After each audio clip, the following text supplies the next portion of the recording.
about discovery and the process. So we'll be working together.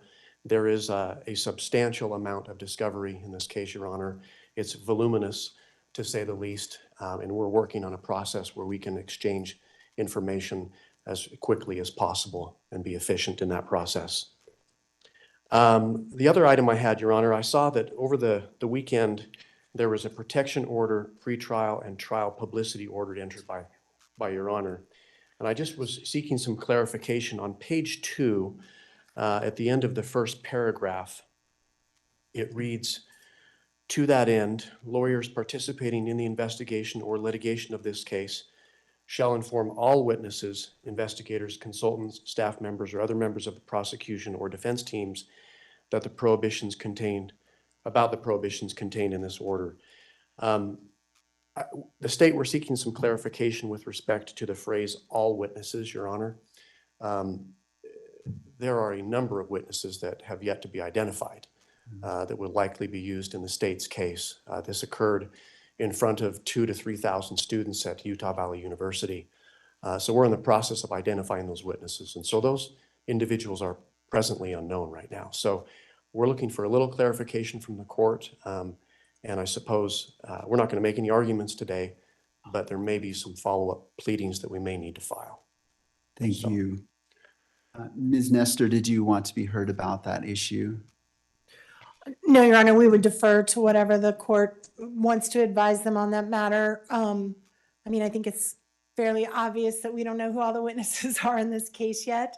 I think it's just important that if anyone is identified, that they have information about this order. So I think other than that, we wouldn't weigh in on any other matter. Thank you.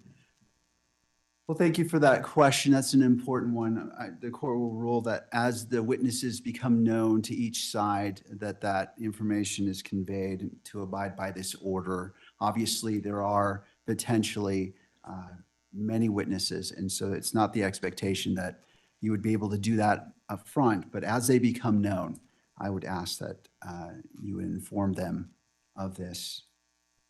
Anything else, counsel?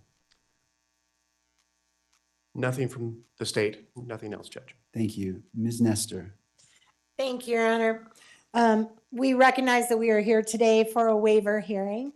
It is not our intent to waive a preliminary hearing in this matter. We are going to be seeking that one be set. However, based largely on what the state just referred to as far as the voluminous nature of the discovery materials, we do think it would be prudent to simply reset for another conference, another waiver hearing, a little bit down the road, where we have a better idea once we start seeing the discovery as it rolls in.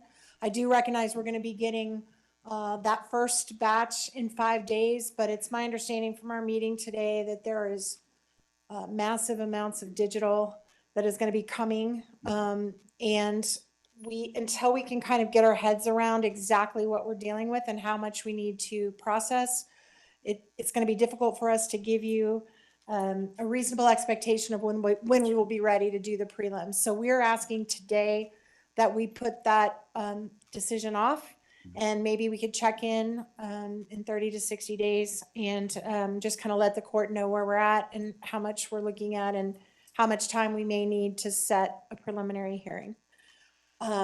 Also, as far as a detention hearing, we are not asking the court to address that issue at this time. Under the statute, the issue is going to come down to the question of whether there's substantial evidence, which right now we're just not in a position at all to be able to even argue to the court. So we are probably going to ask that the court delay that decision possibly until the time of the prelim. But if it's sooner, we will ask the court for a hearing. But at this time, we are not asking the court to make any decisions on that matter. Thank you, counsel. In regards to the next hearing date, how about October 30th at 10 a.m.? That works for the state, Your Honor. Thank you. All right. That's fine for the defense, Your Honor. All right. Now, as we're at the beginning, anything further from counsel from either side? No, Your Honor. Thank you. No, Your Honor. Thank you. As we are at the beginning of this case, it is my intent to only speak when I'm needed or it is necessary. But today I do wish to provide guidance and expectations that you can have for this court and wish to enter an order as well. As this case moves forward, Mr. Robinson's constitutional rights will be protected at every stage.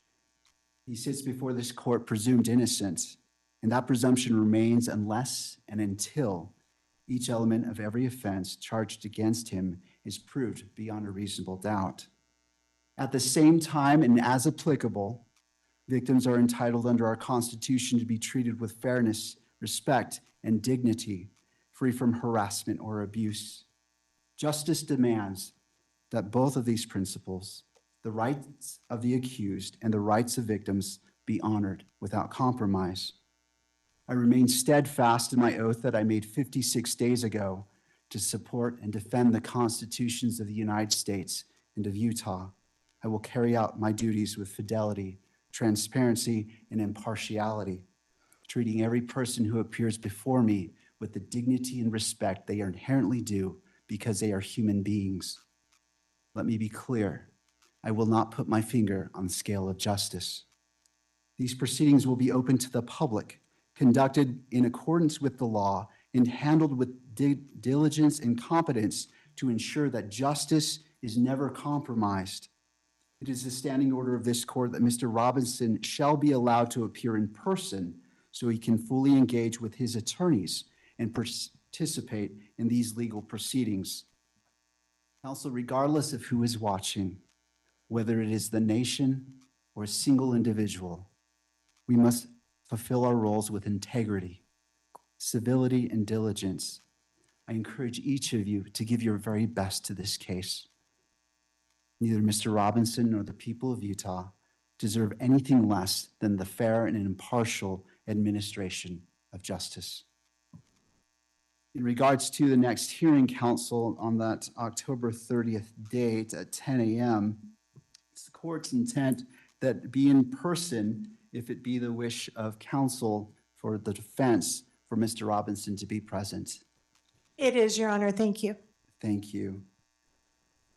Counsel, anything else that we can address today?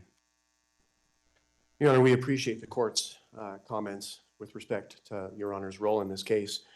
In like matter, we commit to approach this case with integrity, with professionalism and civility. We are truth seekers. We will aggressively pursue the truth in this case. Thank you. Thank you. All right, counsel, unless there's anything else, thank you for being here.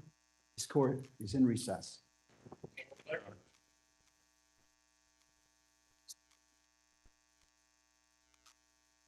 Stamp on that.